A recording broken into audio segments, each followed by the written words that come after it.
Hello বন্ধুরা, তোমরা কেমন আছো? আমি ভালো আছি।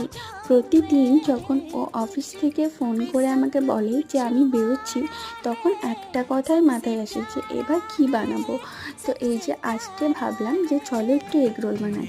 মাকে বললাম ঝটপট একটু আটাটা মেখে দাও, আর আমি এদিকে সবজিগুলো কাটতে শুরু করলাম।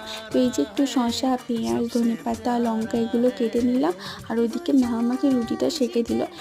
এটা কিন্তু আটার রুটি, এতে কোনো ময়দা ইউজ করিনি। আর এদিকে আমি চটপট ডিমটা গুলে নিলাম। তো তারপরে কড়াই দিয়ে আমি চটপট এগরোলটা বানিয়ে নিলাম। তো তোমরাও চাইলে এইভাবে খেতে পারো, এটা কিন্তু ভীষণ হেলদি একটা রেসিপি। তো এই দেখো, তারপরে এগরোল হলে তো হবে না, চা কিন্তু মাস্ট, চা চাই সন্ধ্যাবেলায় সবার। তো এই যে চাও করে নিলাম।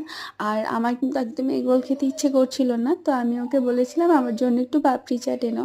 তো এই যে আমি এখন পাপড়ি চাটটা এনজয় করি। তো চলো আজকের মধ্যে এতটাই, টাটা।